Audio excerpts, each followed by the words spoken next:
Estamos en Los Opinadores y estamos abordando el tema de los partidos políticos, un tema muy interesante. Bien, ya vemos que los partidos políticos no están cumpliendo con su función, son caros, son opacos y además no están ganando credibilidad y no están legitimados con la participación de los ciudadanos. Entonces, ¿a quién beneficia este sistema actual de partidos? Pues bueno. ¿Quién es el ganón?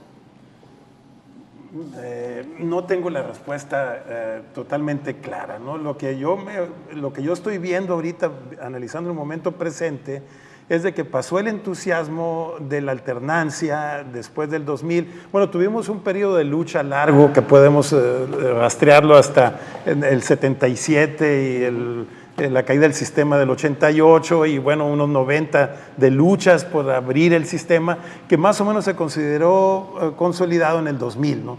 Y 12 años de experiencia democrática, estándar electoral, como la señalaba Daniel Carlos, ¿no? Sobre todo, pero estamos entrando en un periodo como de cierto desencanto, hay un regreso del PRI, el partido largamente, la lucha contra el cual se luchó para deshegemonizarlo, y lo que veo yo ahorita es indicios, a lo mejor intentos, a lo mejor no totalmente conscientes, porque o no se reconocerían, no sería un programa abierto, de restaurar cierta hegemonía, ¿no? No cancelar el pluralismo, no cancelar el multipartidismo, pero sí tener un grande y los 7 enanos, por llamarle de alguna manera, ¿no? Y se ve porque también hay una restauración paralela del presidencialismo y yo veo indicios muy claros del centralismo, ¿no? Una de las serios problemas de nuestra transición democrática es que los estados no lograron consolidar una transición democrática, ¿no? Por lo menos nuestras últimas experiencias, y en Sonora la veo muy claro, no fue un avance democrático la alternancia, ¿no? Y en ese pues sería otro tema, ¿no? Pero esta especie de no pasar a este nivel, a nivel nacional, pues más o menos fue clara, pero a nivel subnacional tuvo muchas limitaciones, y ahí está, además de Sonora está Coahuila, que nunca, bueno, y muchos estados donde hay actualmente desencanto, en Puebla y creo que también en Chiapas hay su circunstancia, en Oaxaca, Gavinocué, etcétera. Hay una serie de abusos que cometieron los gobernadores, y ahora se nos presenta como que el pasado no era tan malo, así como en la época de don Porfirio dijeron todo tiempo pasado fue mejor. Bueno, ahora resulta que hay unos que sí saben gobernar y ellos lo hacen mejor, ¿no? Entonces, bueno, se centraliza ahora el sistema electoral con el INE. Sale hace años una ley de armonización contable, de que toda la contabilidad, bueno, hace mucho que está centralizado el sistema fiscal, ¿no? Y entonces, en ese marco, ¿quién se beneficia con esto? Yo siento que no es tanto una de la reforma política ni de los 3 partidos nuevos. La lógica como que ha llevado a decir, pues, como que nos quieren decir, este viejo partido no es tan peor, pero... Y eso se me hace muy peligroso, ¿no? Hay una restauración, no sé qué opine Daniel Carlos o cosas así. Es un tema muy profundo. Yo lo que creo es que sí, existe un sistema de partidos, pero con partido hegemónico, ¿no? Sí, o sea, se recupera en todavía, ese sentido, ¿no? de la restauración, de la restauración, y me parece que viene una fase de largo aliento, ¿no? O sea, o de mediano, si quieren, o sea, de la hegemonía, de mantener la hegemonía. Aquí el gran problema a lo mejor no es ese, a lo mejor es que la política está sometida por la economía, ¿no? O sea, los ámbitos, los campos ya han perdido las fronteras, entonces hay muchos grupos de poder económico que están metidos en la orientación de las decisiones políticas. El poder económico es acomodaticio. Claro, por supuesto, pero en algún momento pues sí había una separación, aunque fuera delgadita, ¿no? Ahorita me parece que esa separación está muy porosa o está rota. Y ese es el gran problema. Entonces, cuando digamos, la instancia privada somete a lo público, entonces reduce los espacios. Entonces ahí viene toda una historia de adelgazamiento del Estado, del gobierno, en el juego de etcétera. partidos y en nuestra experiencia reciente yo veo un problema, ¿no? Por ejemplo, cuando el PAN gobernó, estuvo en el gobierno de la Presidencia de la República, el PRI no cooperó con el PAN. Y no hubo manera de que el gobierno lo hiciera entrar en un juego de cooperación. Ahora que el PRI gobierna, el PAN sí coopera. Y aquí como la ciudadanía debía de ser la que determinara esas cosas. El asunto es que están en ámbitos y en esferas completamente lejanas a la ciudadanía. Sí, nos cuesta muy caro tener al rico más rico del mundo, ¿no? O sea, pues cuántas llamadas tienes, cuántas llamadas haces.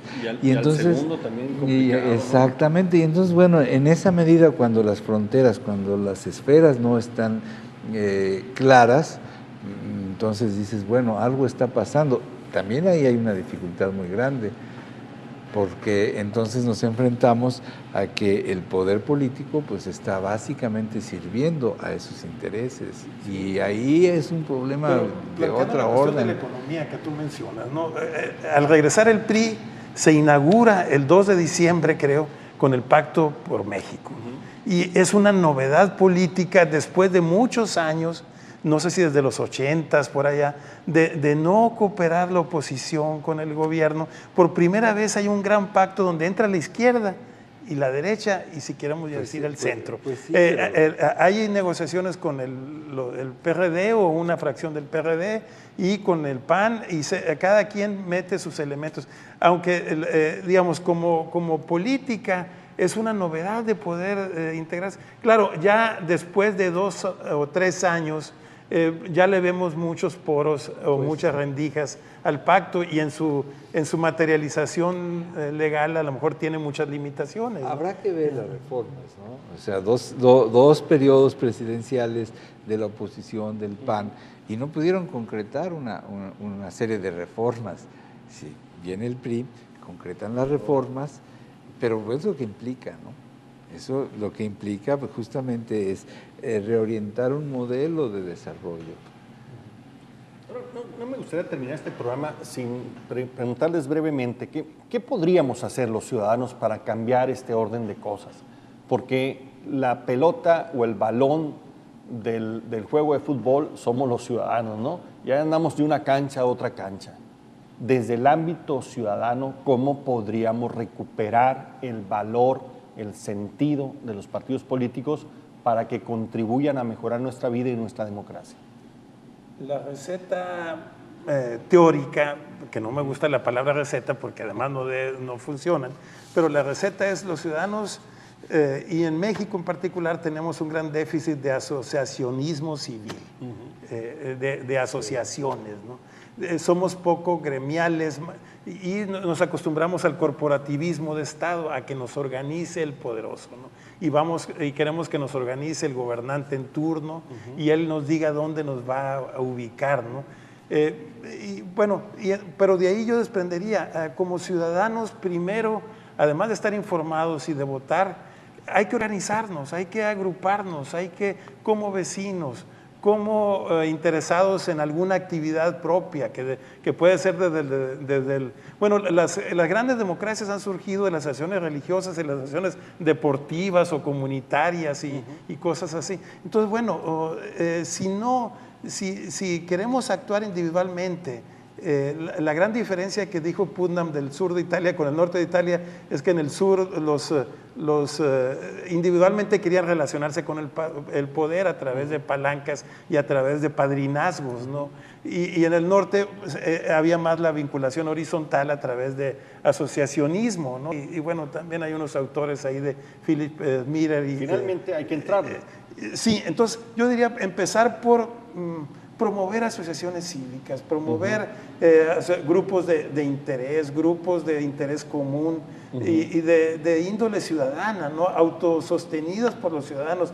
Debemos de aprender socialmente los ciudadanos a que somos capaces de organizarnos y a mantener organizaciones que pueden ser poderosas e influyentes. Esa experiencia no la tenemos. Todavía agrupación que crece y que se organiza, agrupación que se vuelve antagónica y enemiga del poder. O la coopta, o la desaparece, o la nulifica, ¿no? Y bueno, en esa cuestión ciudadana yo vería pues una línea de conducta, ¿no? A principios de este siglo se habló mucho de las organizaciones intermedias como esa alternativa. Me parece que tiene mucha lógica. Las asociaciones o las organizaciones de empresarios, de deportistas, etcétera. Aquí la gran pregunta es quién las organiza, ¿no? Porque no se autoorganizan.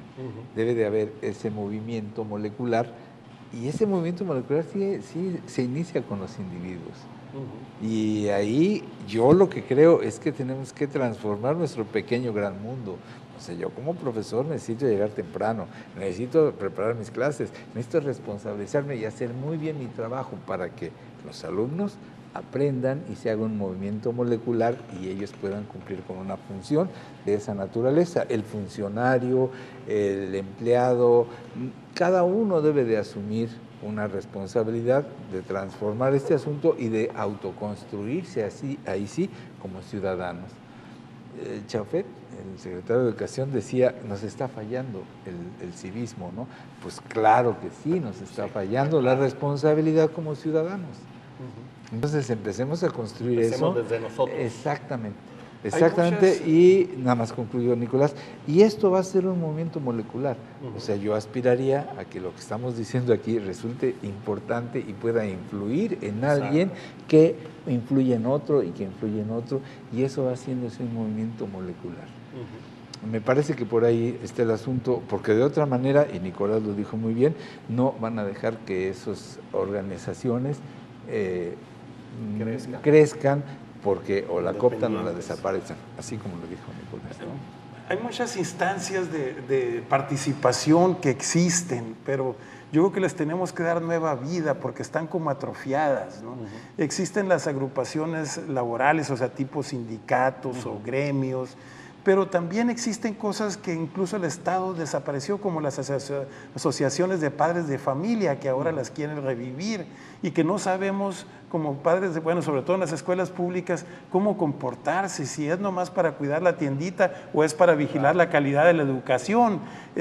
Y bueno, por ahí dicen, no, nomás es para la tiendita, o para que pongan persianas o aparatos de refrigeración, pero no se pueden meter en el currículum. La democracia y están las empresariales y muchas filantrópicas, claro, etcétera. Tenemos que cambiar el sentido y la concepción de lo que hacemos.